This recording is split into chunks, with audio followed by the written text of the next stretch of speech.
तो hello everyone, कैसे हैं आप सब। तो जो हमारी आज की वीडियो है बहुत ज़्यादा इंपॉर्टेंट वीडियो है। अगर जो भी इस वीडियो को देख रहे हैं प्रॉपरली पूरा एंड तक देखें, क्योंकि आज की इस वीडियो में हम जो डिस्कस करेंगे वो ये है कि हम अगर कोई भी पर्सन इंडिविजुअल अगर कोई भी किसी भी तरीके की प्रॉपर्टी परचेज कर रहा है तो उसे किन बातों का ध्यान रखना चाहिए मोस्ट इंपॉर्टेंटली, ताकि उसे फ्यूचर में किसी भी तरीके की प्रॉब्लम नहीं आए, किसी भी तरीके के इनकम टैक्स के नोटिस नहीं आए। तो बहुत ज़्यादा ज़रूरी ये वीडियो होने वाली है कोई भी, क्योंकि आज के टाइम में अगर देखा जाए हर कोई प्रॉपर्टी परचेज करता ही है। जो भी बिजनेस कर रहा है अपने बिजनेस के लिए परचेज करेगा, अपने रेजिडेंशियल हाउस प्रॉपर्टी के लिए परचेज करेगा, तो हर कोई परचेज करता ही करता है। ऐसा नहीं है कोई आज के टाइम में प्रॉपर्टी परचेज नहीं करे, कोई लोन लेके करेगा, क्योंकि आजकल हर कोई अपने घर में रहना चाहता है। तो अब उसे प्रॉपर्टी परचेज करने से पहले किन बातों का ध्यान में रखना चाहिए, किन बातों का ध्यान नहीं, मतलब अगर इग्नोर भी करते तो चलेगा। तो वो सारी बातें आज के हम इस वीडियो में डिस्कस करेंगे और जानेंगे कि कौन कौन से पॉइंट्स हैं जो आपको ज़रूर ध्यान रखने चाहिए जब भी कोई प्रॉपर्टी परचेज करने जाए। तो इसमें क्या होता है, मतलब ये है भी एक्चुअली देखा भी गया है कि जब कोई भी पर्सन अगर प्रॉपर्टी परचेज करता है तो पूछता है लोगों से कि भाई मैं मतलब प्रॉपर्टी परचेज कर रहा हूँ तो कितने की इसमें कैश ट्रांजेक्शन कर सकता हूँ, और मेरी आईटीआर इतने इतने की जाती है तो मैं मैक्सिमम कितने वैल्यू की प्रॉपर्टी परचेज कर सकता हूँ, मेरी आईटीआर नहीं जाती है तो उस केस में मैं प्रॉपर्टी कैसे परचेज कर सकता हूँ। इस तरीके के ढेरों क्वेश्चन हर किसी के मन में आते हैं और आना जायज़ भी है, क्योंकि आजकल ट्रांसपेरेंसी बहुत ज़्यादा हो गई है। हर कुछ अब आपके पैन से लिंक्ड है, आप कुछ भी किसी भी तरीके की ट्रांजेक्शन करते हैं तो वो ऑनलाइन अपडेट हो जाती है और बाद में फिर नोटिस इशू होते हैं, तो बाद में हमारे जो एसएससीज टैक्स पेयर्स हैं उन्हें प्रॉब्लम आती है। तो आपको ये प्रॉब्लम फ्यूचर में फेस नहीं करनी पड़े, उसके लिए ही मैं ये वीडियो बना रहा हूँ। तो सबसे पहले मैं अगर इम्पोर्टेंटली बात करूँ कि कैश ट्रांजेक्शन मतलब आप प्रॉपर्टी में कितने की कैश ट्रांजेक्शन कर सकते हैं, तो मैंने पर्सनली मतलब देखा भी है। और क्या है मतलब लोगों को कैश मतलब लोगों को पता ही नहीं है जब प्रॉपर्टी परचेज करने जाए तो कितने अमाउंट की कैश ट्रांजेक्शन वो कर सकते हैं प्रॉपर्टी पे। बहुत से मतलब जो हमारे मतलब कंसल्टेंट्स भी हैं वो भी मतलब उन्हें भी प्रॉपर नॉलेज नहीं होती है, तो वो किसी से पूछते हैं तो वो उन्हें बता देते हैं कि आप प्रॉपर्टी केस में 2 लाख की लिमिट एप्लीकेबल है, आप 2 लाख की कैश ट्रांजेक्शन कर सकते हैं, बाकी आपको बैंक से पे करना पड़ेगा। बट अगर हम इनकम टैक्स लॉ की अगर बात करें तो उसमें स्पेसिफिकली डिजाइन बताया गया है कि डिफाइन है उसमें कि आपको प्रॉपर्टी केस में आप 2 लाख तो नहीं 20,000 तक की लिमिट एप्लीकेबल है। 20,000 की अगर आप इससे ऊपर की अगर आप प्रॉपर्टी परचेज करते हैं इससे ऊपर का कैश पे करते हैं तो अगर आपके फ्यूचर में पकड़ आ जाती है उस पर 100% पेनल्टी है ऑफ द अमाउंट। तो बहुत सारी डीड्स मतलब इस तरीके की मेरी नॉलेज में भी है, मैंने देखा है खुद से। बाद में मैं पूछता हूँ कि आपने इतने की मतलब कैश ट्रांजेक्शन क्यों करी, तो वो कहते हैं कि हमारे कंसल्टेंट ने बताया था इस तरीके से कि हम इतनी कैश ट्रांजेक्शन कर सकते हैं। तो 2 लाख लिमिट एप्लीकेबल नहीं होती है कैश ट्रांजेक्शन, तो प्लीज़ इसे अवॉइड करें। जब भी कोई आप प्रॉपर्टी परचेज करें तो ध्यान रखें कि उसमें आपका जो कैश इन्वॉल्व होना चाहिए केवल 20,000 रुपये का होना चाहिए, 20 से ज़्यादा का नहीं होना चाहिए किसी भी हाल में। अब दूसरी चीज़ कि कितने की वो ट्रांजेक्शन हैं जिसमें मतलब कोई पूछना चाहता है कि इनकम टैक्स वालों को पता लगेगा कि हम कितने तक की प्रॉपर्टी परचेज करें, कितने की लिमिट एप्लीकेबल होती है। तो मैं आपको एक बात बताऊं कि अगर आप 30 लाख से ऊपर की कोई भी प्रॉपर्टी परचेज कर रहे हैं तो एक स्पेशल रिपोर्ट के थ्रू ऑटोमेटिकली वो रिपोर्ट हो जाती है इनकम टैक्स डिपार्टमेंट में वो ट्रांजेक्शन। अब वो उनके ऊपर डिपेंड रहता है कि अगर उन्हें लगता है कि इस एसेट ने प्रॉपर्टी परचेज करी और इतनी इसकी इनकम नहीं भी थी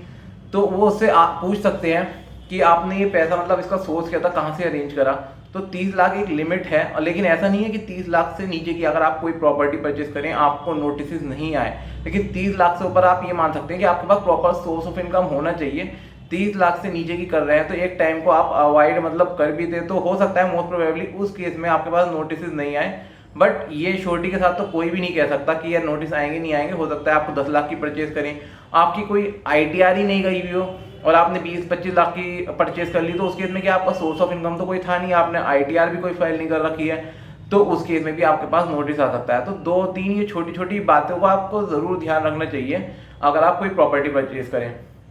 सेकंड थिंग, अगर किसी ने कोई आईटीआर क्वेश्चन आता है मैंने कोई आईटीआर फाइल नहीं करी, मैं कितने तक की प्रॉपर्टी परचेज कर सकता हूँ, अगर मैं लोन भी नहीं ले रहा हूँ तो उस केस में मतलब मैं कितने की प्रॉपर्टी परचेज कर सकता हूँ। तो देखिए अगर आप XYZ कोई भी प्रॉपर्टी परचेज कर रहे हैं उसकी वैल्यू अगर 10 लाख है, 20 लाख है, 30 लाख है,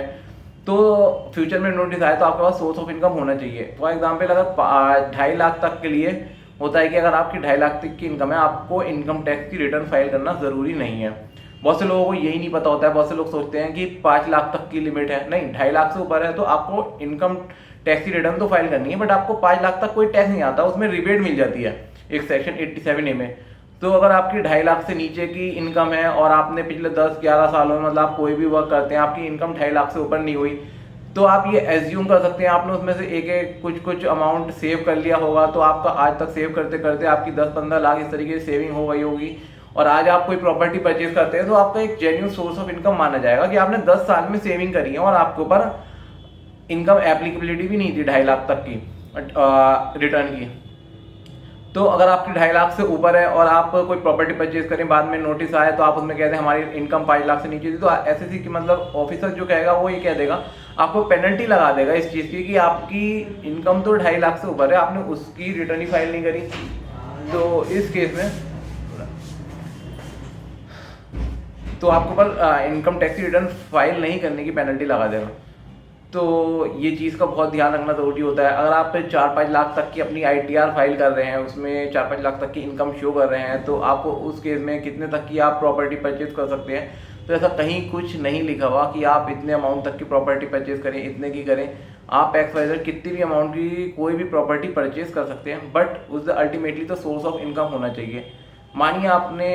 एक एग्जांपल लेता हूँ, 50-60 लाख की कोई प्रॉपर्टी परचेज करी, आपकी ITRs भी जाती थी 4-5 लाख इस तरीके की आपकी ITRs जाती थी, तो माना जाएगा मतलब अगर फ्यूचर में नोटिस भी आता है कि आपने कुछ सेविंग्स हैं, आपकी ITRs जाती थी, आप इस तरीके से वर्क करते थे, तो आपका पैसा जोड़ के आपने 20-25 लाख 30 लाख इस तरीके से सेव कर लिए हैं पिछले 10 सालों में,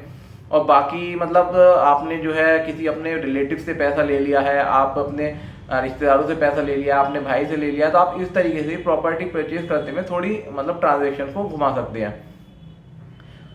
पूरी प्रॉपर्टी मतलब आप एक साथ अगर एक नंबर में आप परचेज करना चाहते हैं, अपने अकाउंट से पे करना चाहते हैं, तो आप मतलब ये ज़रूर चेक कर लें कि आपकी इतनी उस दिन कैपिटल है या नहीं है।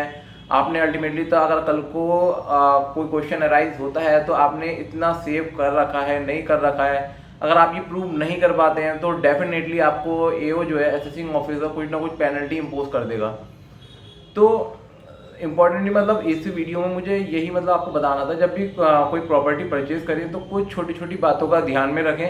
अगर आप वो छोटी छोटी बातों का ध्यान में रखेंगे तो डेफिनेटली आपको कोई प्रॉब्लम नहीं होगी, और अपनी जो इनकम टैक्स की रिटर्न है वो ज़रूर भेजें। अब क्या है मतलब हर चीज़ में आपको ITR की रिक्वायरमेंट होती है, आप कोई भी काम करें कुछ भी करें आपको हर चीज़ में ITR की रिक्वायरमेंट रहती है। आप प्रॉपर्टी परचेज करते हैं, आपकी ITR फाइल नहीं है तो तब आपको प्रॉब्लम होगी, तो आप अपनी ITR बेचते रहें ताकि आपका एक सोर्स ऑफ इनकम बना रहेगा। आगे आप फ्यूचर में कोई भी प्रॉपर्टी परचेज करते हैं तो आप उस बेस पे प्रॉपर्टी कुछ भी परचेज कर सकते हैं। तो बस इस वीडियो में इतना ही। कोई भी प्रॉपर्टी परचेज करने से पहले आपको इन बातों का ज़रूर ध्यान रखें, और कैश ट्रांजैक्शन का मोस्ट इंपॉर्टेंटली ध्यान रखें क्योंकि उसमें 100% पेनल्टी होती है। ध्यान रखेंगे 20,000 से ऊपर का कैश आप प्रॉपर्टी परचेज करते में किसी को नहीं दें। ये अभी तक लोगों को पता नहीं है, वो 2 लाख की लिमिट सोचे बैठे हैं कि 2 लाख तक का कैश एप्लीकेबल होता है। 2 लाख का प्रॉपर्टी के केस में एप्लीकेबल नहीं होता है, कुछ अदर ट्रांजेक्शन रहती है, उसमें गवर्नमेंट ने आपसे कह रखा है कि आप 2 लाख तक की ट्रांजेक्शन कर सकते हैं in cash, but in case of property the limit is applicable will be 20,000। तो बाय बाय, थैंक यू। अगर वीडियो पसंद आई हो तो वीडियो को लाइक करें, सब्सक्राइब करें चैनल को, और ऐसी लेटेस्ट अपडेट वीडियो पाने के लिए चैनल को लाइक और सब्सक्राइब कर लें। Bye bye.